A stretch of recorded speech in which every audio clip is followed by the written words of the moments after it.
am Arlene Limas, the CEO for PAVE Prevention, Proactive Anti-Violence Education and Consulting, a consulting firm that hopes to improve culture and workplaces, make them safer, and reduce violence within the workplace.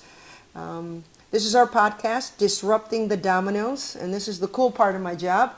I get to talk to movers and shakers in the violence prevention movement, and I have quite the mover and quite the shaker, my good friend, Julie Harmon, and she has definitely spent a long, long time disrupting the dominoes of violence, and we're very happy to have her here. And so what is going on, my friend? What are you doing? What are you up to?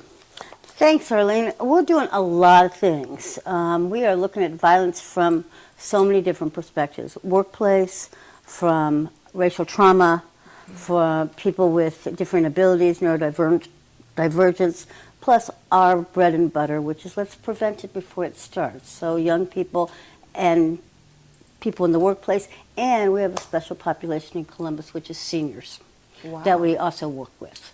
So we send our stuff out as often and as many places as we can. Wow, that's incredible. And just for our viewers and our listeners, how long have you been doing the things you do in Ohio? We've been doing Impact Ohio has been around for 29 years. Wow, congratulations.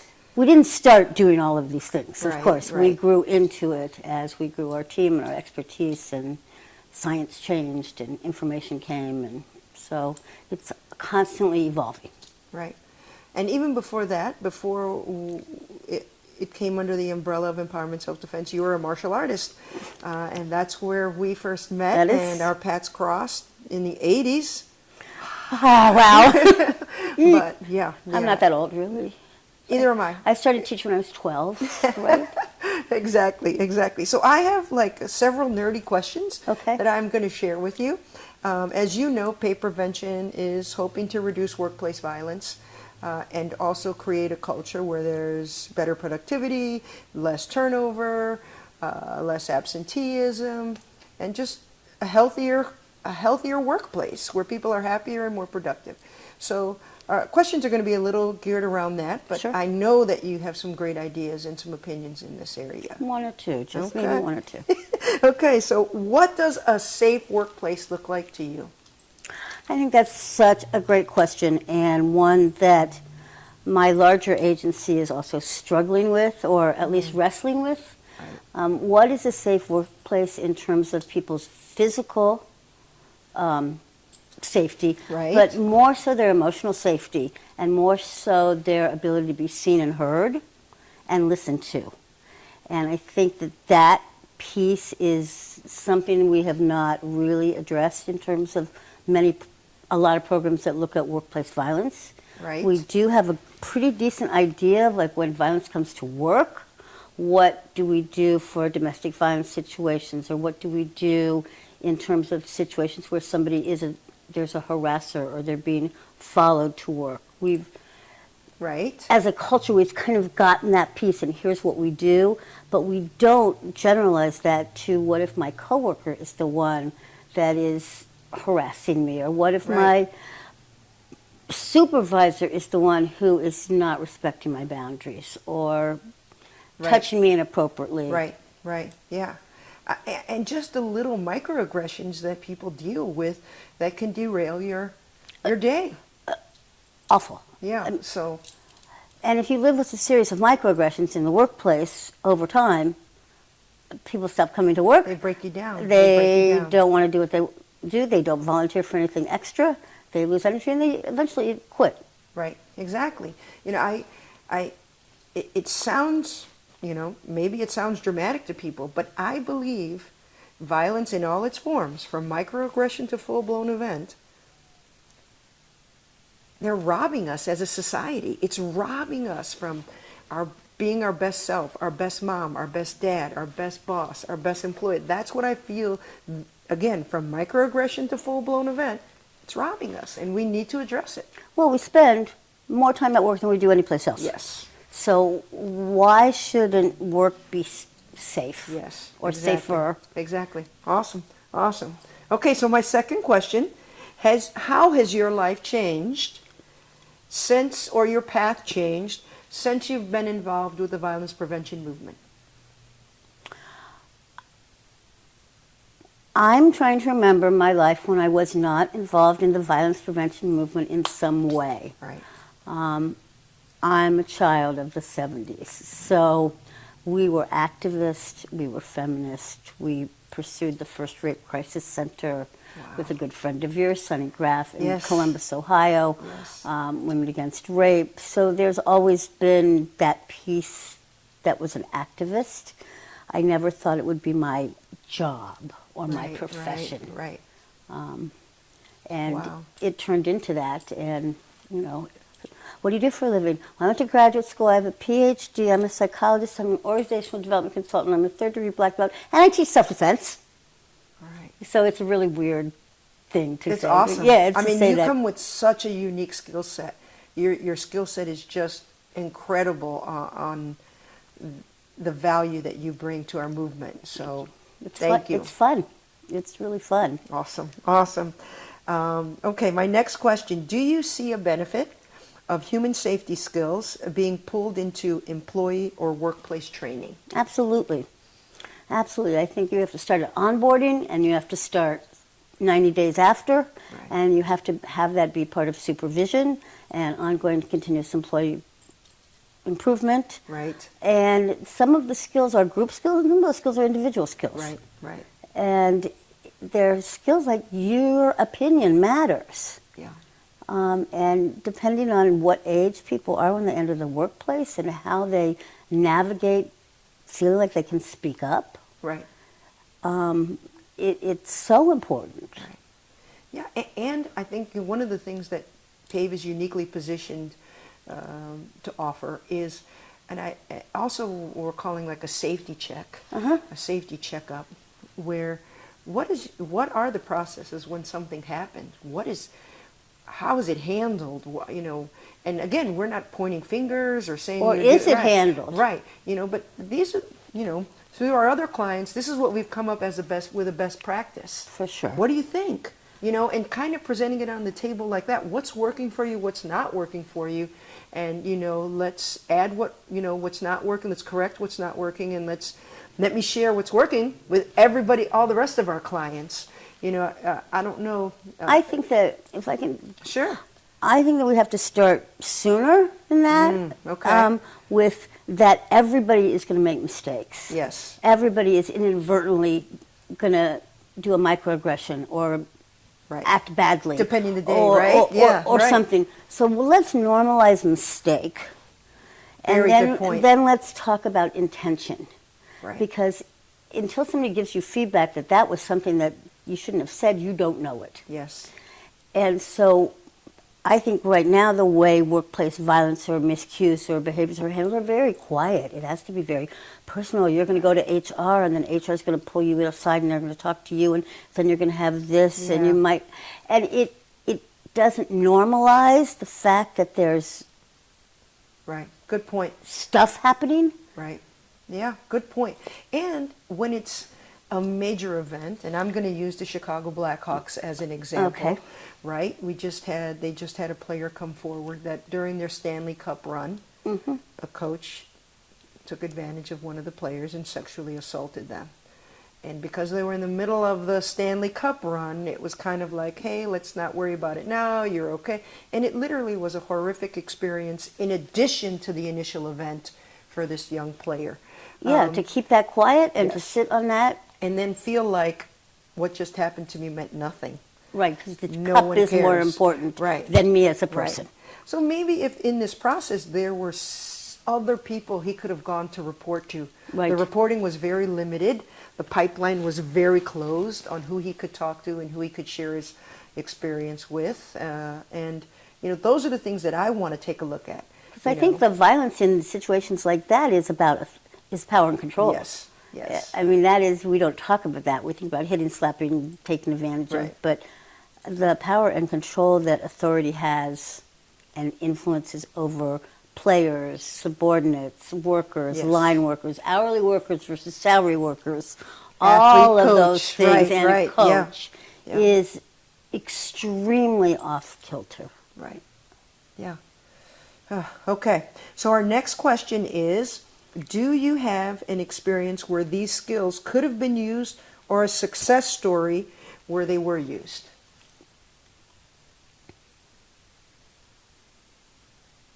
Two, sort of. Two, sort of, one. There is, at my workplace, when something funky around violence goes on, I usually somehow get involved with Pulled it. in, right? Right. So, and that's good. That I'm happy about that. So there was a situation with a really good worker at the place that I work, but her boyfriend or husband, whatever, would drive her to work and sit in the parking lot, and she was in the hospital repeatedly, and finally the only place safe she felt was when she walked into that building. Wow. So what do you do with that incident when somebody if they walk back out, they're walking right back into danger, right. but you can't spend the night at your workplace. Right. So fortunately, having really good resources in our community and being able to get in touch with resources so that there were next steps that could be taken right then made it so much easier for her. Right. Where I'm not sure that everybody has that, and the more times you refer someone to refer someone to refer someone, the likelihood of them getting that help diminishes. Right. Right. I can see that. So that's one, and I think... May I ask you a question on you may. this? So were people aware? Had she shared at work that this was happening, or was this your No, it wasn't mine. knowing what your gut? No, I didn't know. I Okay. didn't know her. I was Okay. called. She was in another building. Okay. They just called me over and said, "This is going on," and put me in a room and shut the door. And I went, "Okay, right." Right. So here we go. Supervisor knew. A couple friends knew, but it was very messy, and there was lots of violence all around that family. I'll share with you that OSHA has now pulled into some of their verbiage and some of their guidelines that had that person in that car brought violence to the workplace, there is an argument that the workplace can be responsible because that supervisor knew. And that's why we feel another reason for PAVE to come in and speak with organizations and corporations that, you know what, if you're privy to these, you need a plan on once you start hearing this information. What is your plan? Right, beyond, Yes. Here's the identification of this person, don't let them in the building. Yes. Right? I mean, you need a plan. Yep. That is pretty intense, Yeah. and that has a lot of ramifications. Yeah, I mean, and this is already in the OSHA, starting to appear in OSHA guidelines and statements that they're making, that if a boss or supervisor is privy to this information and there isn't a plan, or you don't take certain steps to protect the workplace, then in a sense, shame on you. Well, that's gonna wake a lot of people up. Yeah, yeah. In a good way. Yeah. In a good way. It's very complicated, though. Right. What did you know? When did you know it? And what do you do? Right. How do you put that into protocol or policy? Well, I mean, for me, I would, and again, these are things that PAVE welcomes working through. Mm-hmm. We want to establish a best practice with corporate America, with corporations worldwide. What is that best practice? What's working for you? I would be curious to see how you guys handled that, and did a type of protocol come out of that? If it did, I'd love to hear it. I would love to hear that too. I'm not sure that it did. I mean, and again, some of best practices in this field come from informal procedures that then eventually get reflected on and go, well, that worked. Why don't we do that? And the danger of making it a policy is people don't understand what that means to implement. Because it's a policy, but the protocol is the human interaction. You're going to talk to someone. How many someones is that? You know, does it have to be the head of HR? Could it be somebody else's coworker. supervisor, could it be a coworker? Right. Like Yeah. how loose or human is Right. the protocol? I think creating an atmosphere where that person, that coworker of yours that came into, and the safest place for them was your office, is creating an atmosphere where they felt they could talk to someone. Right. So that's the askable workplace. Yeah. And that's the workplace that looks at people as not widgets. Right. And that's the workplace that recognizes difference. Right. And, you know, Yeah. I mean, it's all about seeing people as people and not seeing them just as categories. Right. Right. And I think that's very hard in a lot of workplaces. Yeah. I agree. Because we have to do a task. That's what we're there for. We've got to do our work. Right. I agree. So you said you had another one. If you'd like to share it with us. If not, I will go on to my next Go on question. to the next one because I now don't remember what it was. Okay. All right. don't So, remember. have you ever witnessed or experienced a drop in productivity at work because of a violent event? And when I say violent event, it can be from microaggression to full-blown physical altercation or assault.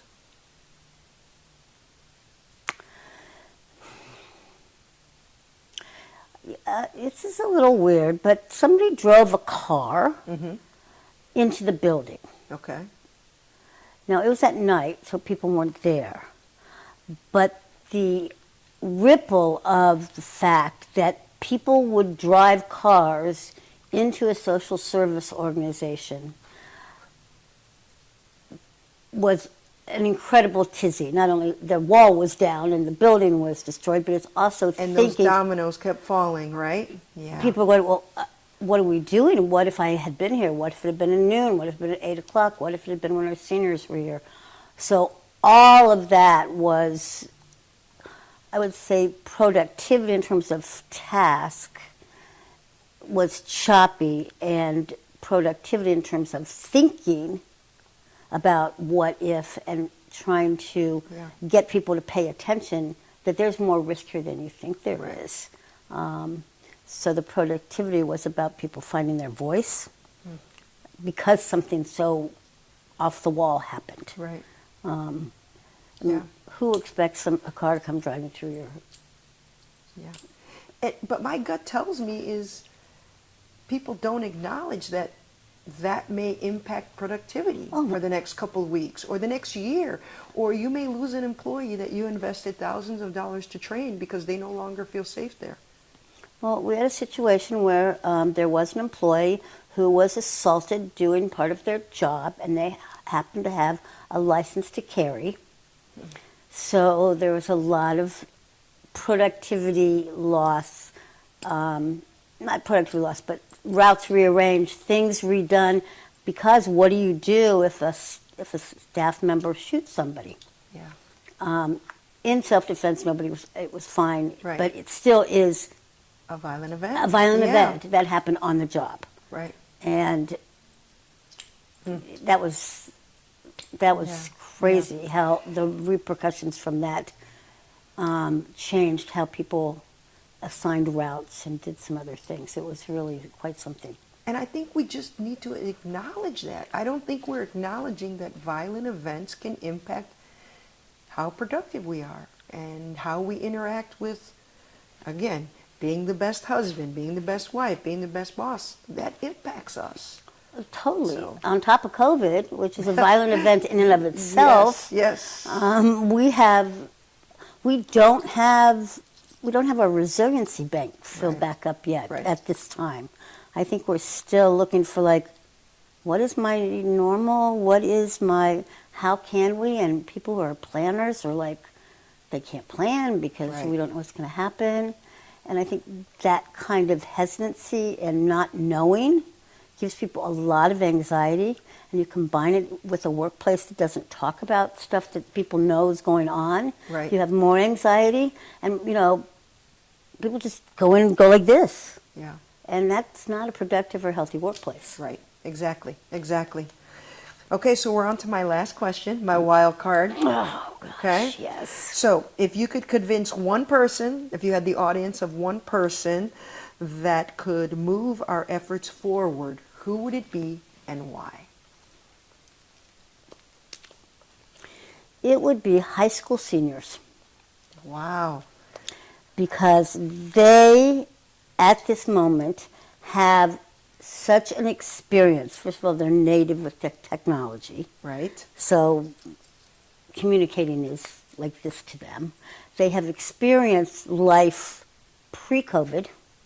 They have Okay. life with COVID. They're going through post-COVID. They've also witnessed an amazing amount of violence in our Right. world in the last couple years, as it gets more. And they are uniquely poised to take that experience and use their voice to do something different.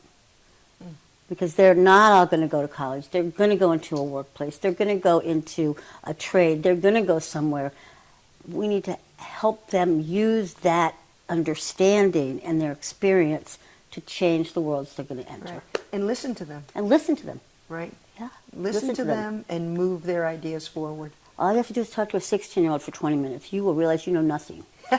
Right? But they know a lot of things. Right. Right. So that's really what I think. I do think high school seniors are the future of the world. You know, that reminds me, I was, my son had his first solo show. He's an artist, and he had his first solo show, and we were watching him during the artist talk.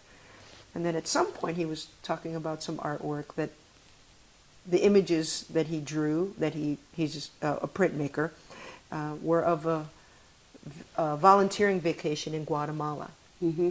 Okay, so he said after he visited Guatemala, he started doing some research on why Guatemala has some of the issues that it has, and he realized this. He starts talking about the CIA in Guatemala and this and that, and I'm just sitting there like, Whoa. whoa, when did William learn all about this? But so when you say, if you sit with a 16-year-old for 20 minutes, you're just like, wow, okay, I know nothing, exactly. I know nothing. So I can definitely appreciate that. Well, Julie, this was fantastic. Thank you, Arlene. I'm so honored to call you my friend, and Thank I'm so you. proud of Vice versa. the work that you are doing, and I look forward to PAVE and Impact Ohio doing great things together. And Can't wait. And I appreciate the work that you're doing with the association. I know that is also on your plate, trying to create an organization where ESD professionals and bringing other people into the fold as well, and giving them a sense of community there. Yeah, and it's fun. It's fun to going from thinking of things as women's work and not valued by most people, Right. to a place where you go, no, this is a real job. Right. I mean, this is a real profession. You have to know stuff. Right. I mean, you just don't come off the street and teach people to bang people on the head. Right. Like, there is pedagogy to it, there's theory to it, there's science to what PAVE is doing, there's science to looking at data and figuring out, how does this happen, how is this what we want to have happen? Right. Right. So if not, how do we change it? And I think that is actually one of the coolest things, to have the whole field be seen as professionals. Right. Well, they have the right person in the right place, so I'm very proud of you there. Thank you. Well, I mean, this concludes this edition of Disrupting the Dominoes. And as I said earlier, this is a person who's been holding those dominoes from falling for a very long time. I'm very, very proud to know her and call her my friend. So thank you, and we'll see you in the next one. Thank you.